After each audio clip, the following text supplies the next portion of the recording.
Hello there, my name is Deadly. I'm an ex-pro Overwatch player and streamer, now addicted to Deadlock. With the recent patch changes on October 10th, I'm going to be going over what I think is probably one of the best Vindicta guides, Gundicta. So let's check it out. So I'm going to be talking about the laning phase, the mid game, and the end game, and I'm going to go over sort of the ability point order. So first of all, the most important item in your laning phase is going to be the headshot booster. Now I know there's probably a lot of fans of Hollow Point Ward, and that is totally fine because this item is very good. But a headshot booster is key in our plan of poking out the enemy and basically taking control of the lane. Mainly being because you can get a nice headshot boost onto the enemy and go right back to focusing the troopers and not having to reload so many times, and you do more damage. Now, another thing to note is in the October 10th patch, Vindicta did receive another fire rate nerf, but they did increase her base damage to compensate for this. So she actually does more damage per mag than she did before. It's just at a slower rate of fire, so the DPS is the same. Now this is actually good for us because we can do more poke damage and still have bullets left to get the last hits on the creeps. Now if your lane is going really good, I like to go straight into high velocity mag into long range. So building this way is actually a little bit more balanced than you think because we actually have 230 bullet shields here, as well as the fact that we're playing long range. We want to be poking people from kind of far away. Now let's talk a little bit of the sort of ability point order. Let's go ahead and show you this screen so you can kind of see. I like to go Crow, 1 point in stake, just to be able to punish the enemy if they come a little too close onto the tower, or if they're taking a lot of damage in the middle of the lane. You can kind of throw it on them, climb up on the bridge, and shoot them as they're trying to run away. So I want to do a quick review on what happens right when you get your headshot booster in level 1 stake in lane. It's a little bit of a power boost for you. So I'm going to be looking for headshot damage immediately. I hit the crow on the dynamo around the corner, get a couple bit of damage in there, and then there's the power of the headshot booster. There's 116 damage. I'm only going for headshots. 49 damage there. We didn't proc that headshot booster again, but it's ready to go. Hit him with the stake, and there's 70 damage, a single headshot. And that guy's cooked. We're gonna chase for this guy. We're being pretty greedy here. We don't necessarily need to go for this kill, but we were really feeling ourselves. Finish off that kill. And Furnace gets wrecked a little bit, but hey, it's about sending a message. Am I right? After that, we get our first actual point into Crow to get the bounce. The bounce is really good for a couple of reasons, especially if you're in a duo lane. You can hit both of them at the same time if they're hiding behind cover. The bird does rely on line of sight, so if you hit somebody and the other guy's behind the wall or something, it's not going to bounce to him. If you're in the solo lane, it's still fine because what you can do is you can wait till there's only one creep or so left. You can bounce it off the creep and it will bounce to the available enemy if he's there. And then once you're finally able to, you want to go ahead and unlock your flight. And this is sort of where you hit a really strong point in your laning phase that you want to be able to take advantage of. Hopefully by now, like, you have your damage items, you've been poking out the enemy, and they should probably perpetually be at half HP or lower, just because you're going to be proccing the headshot booster. You're just doing kind of a disgusting amount of damage, and you're able to do it from really far away. Okay, so I do have a clip I want to go over here. The first thing though, before I get into it, is you might notice that I did tech into fly first. Now let me explain. The main reason I went fly instead of stake is because we have full control over the lane right now. Me and Mo and Krill are absolutely dominating. We actually just killed the warden just from doing pretty much poke damage. And so the reason I decided to go fly is because they're gonna be playing under their tower. And because of the super long leash range on stake, if they're kind of playing back, they can just kind of go around the corner. I'm not really able to catch them off guard and punish them for overextending. In most situations, stake is better first because you probably not have full control of the lane. They're playing sort of in the middle. Maybe even they're pushing up onto your tower. And in that situation, you have a lot more opportunity to sort of punish them, get extra damage from your creeps when they're not able to run away. Maybe they come up the stairs. You can stake them. They can't get away, kind of thing. So yeah. What I'm anticipating is that I'm going to be able to do more damage by just flying over their tower and potentially finishing off a kill. Let's go ahead and watch this clip for now. All right. You'll see that I actually just hit a disgusting power spike. And the reason it's disgusting is I just got 2 damage items. I have Crow level 2. And you'll see just what just happened. I did an insane amount of headshot damage to Pocket, a decent amount of damage to Warden, and now they're both taking down from the Crow. Oh my god, they're fucking one. Go ahead and pop the flight to try and deal more poke damage, maybe finish off a kill. Unfortunately, it's not level 2, so I don't get the the increased mag. Getting some really solid poke damage in here. Mo's like, all right, I'm gonna int. I hit that, and I'm like, okay, I'm coming in. Holy int. The thing I did make sure to do is hit the reload before, so I have plenty of bullets. Super low. Go for the melee and finish off the kill. So the main point of this clip is to just see how much raw damage Vindicta actually does with just a couple of damage items and playing from super far away and with the extra bonus from Crow. Okay, so let's go ahead and talk about sort of the rest of the items you're going to be buying. I think these are a little bit self-explanatory. Sprint boots we want to build into enduring speed just so we can get around the map later a little bit more. Extra stamina, just because it's nice to have extra stamina. 2 stamina is really low. You can get away with it if you're good at positioning, and you'll see some of the other higher level players not go for it. I just think it's super valuable. I'm not putting anything else in that slot, so I think it's worth it. And then from there, we go into extra charge and Mystic Burst, just because the extra charge is sort of a no-brainer for the ult. Mystic Burst you can get away with or without. I just find myself wanting that little extra bit of an oomph, especially early game when people have a little bit lower of a health pool. 35 damage does a little bit more than you think. On top of, you get a little bit of spirit shield health and a little bit of weapon damage and the spirit power. Okay, I do want to talk really quickly about the situational items. If in lane you're really struggling, you're taking a lot of damage, Killing Right is definitely the way to go. It's really solid. You can back up, you can still see what's going on. You can shoot through the veil, for example. You can pop it on yourself. But I also find myself using it into the mid game before I have fortitude, because I can, take damage from a fight or whatever and still use that and stay in lane without having to go back and heal. Don't sleep on the 2 sprint speed.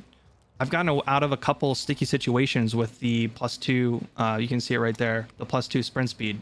So now at this point, what your abilities are going to look like is you're going to have 1 point in pretty much everything. And from here, you want to really start to build out your ultimate ability. So let's go ahead. You really want to rush to get this 2. And from here, I like to max 5. But if for some reason you feel like you need the extra flight duration, you can go 2 and then 5. But let's go ahead and just max 5. Okay, with that being said, let's go ahead and talk about the 1250 core items. I generally will probably go... If I'm feeling really, feisty, I'll go straight into the Connect Dash, but a lot of times I'm going to need the Divine Barrier. And if you haven't used Divine Barrier, let's go ahead and take a look at it, right? It gives you 260 bullet shield, 260 spirit shield, plus 2 movement speed, gives you a little bit of bonus health, a sprint speed, and some ability range, which is not really necessary for us, but lets you throw the stake a bit farther. But yeah, it's just really an all-around great item. Not only can you use it on yourself, you can use it on your teammates. I find myself, actually, I've saved countless teammates with this ability. A lot of times, like, they're just ignoring you. You're up here shooting at them. Your homie's taking all of the damage for you. Thank you so much, homie. And let's me get free snipes off to get us both bonus gold. But you can just throw it on your teammate, and they'll be appreciative of it. And you can actually get a lot of value out of it. So let's also then talk Kinetic Dash. So ideally, right, we're going to go Kinetic Dash and then the Bullet Resist Shredder. So now we sort of have our full mid-game, not really early to mid-game sort of build completed. Let's go ahead and take a look at what that's supposed to look like. We're going to go ahead and hit the Kinetic Dash. We're going to dash up. Maybe we throw that down. We hit the Crow. We can pop this on ourselves if we want. Obviously, we'd be shooting the whole time, but I'm talking. And you'll see we actually have a really big chunk of bullets that we have to go through. And so you'll see the reason is because Kinetic Dash gives us 5 temporary ammo. Our fly gives us plus 50% base ammo, and long range gives us plus 25% ammo. You'll see how these things kind of all add up and why you don't necessarily need the Quicksilver reload right away.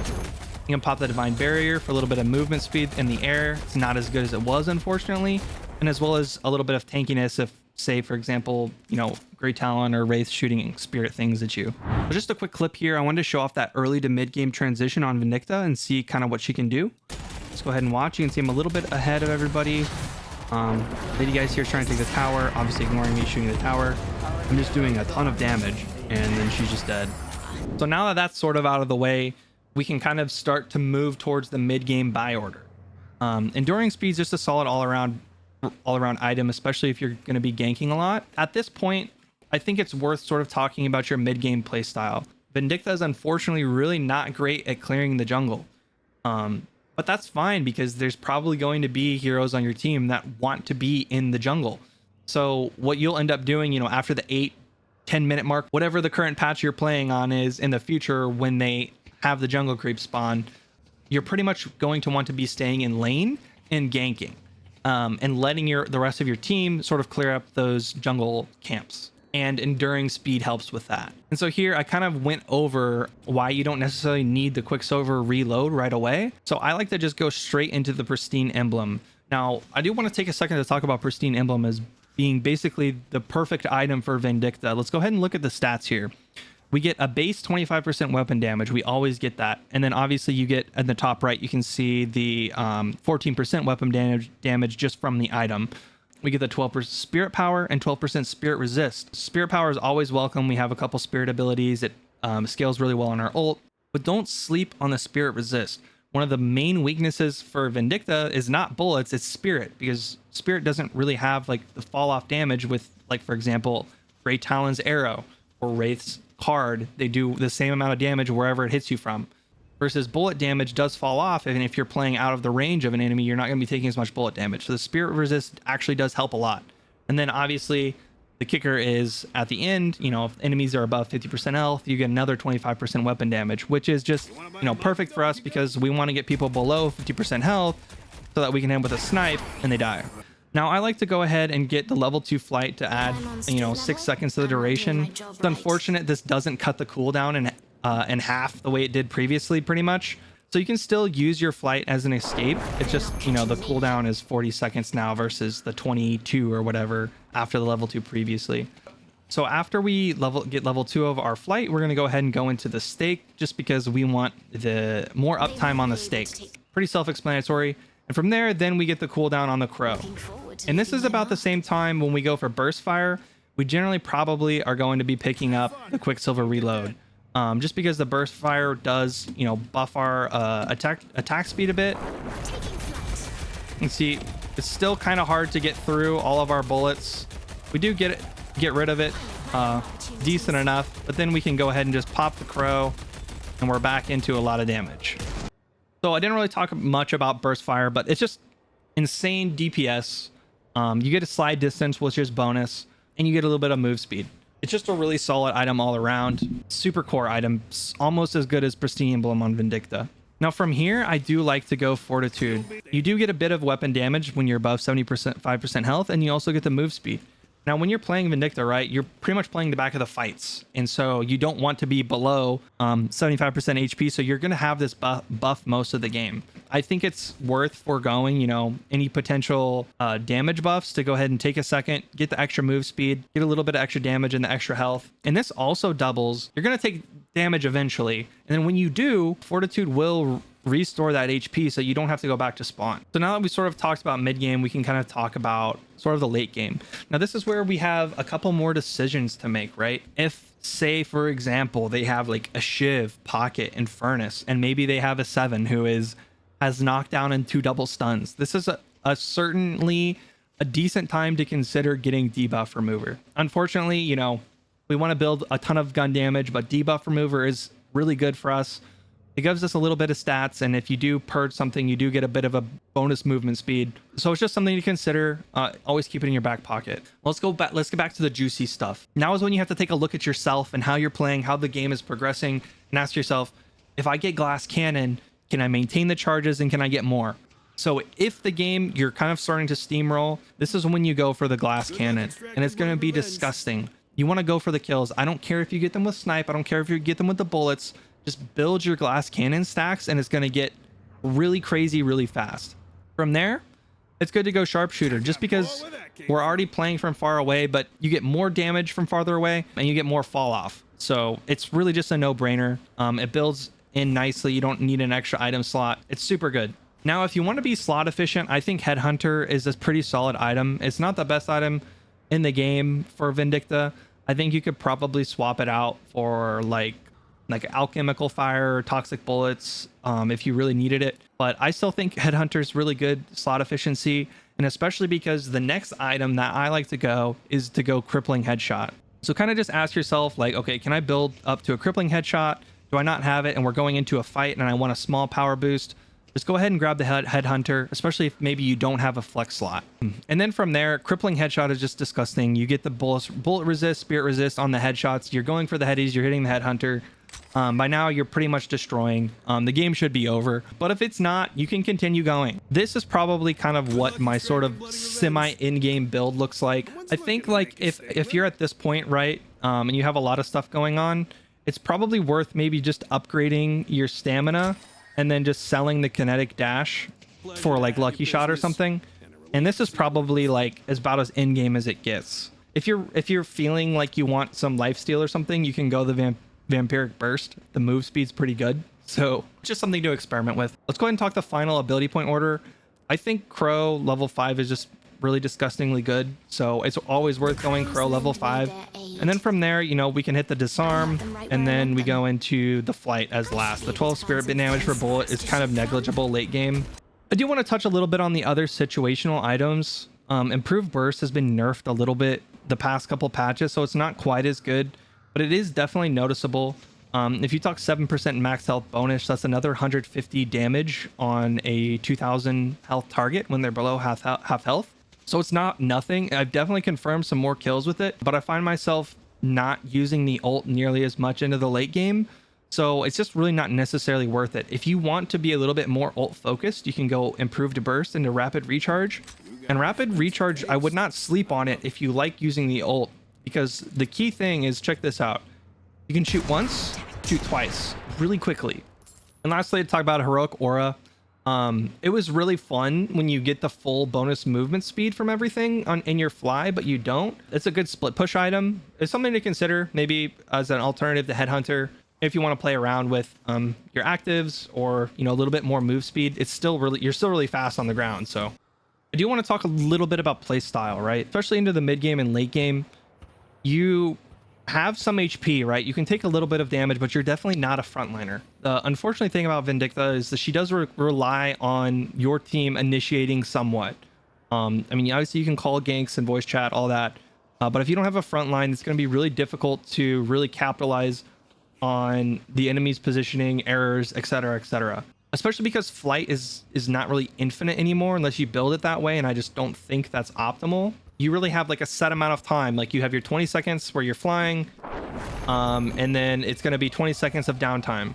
So you can't sort of be flying infinitely looking for sort of opportunities. You have to go in when your team is going in to finish those kills, and then obviously you still do a ton of damage from far away. You're gonna be playing in the back of the fight, looking for snipes, preparing to go in again, running around quickly, all these good things. So I did want to finish off this video by watching a clip of some in-game Vindicta play.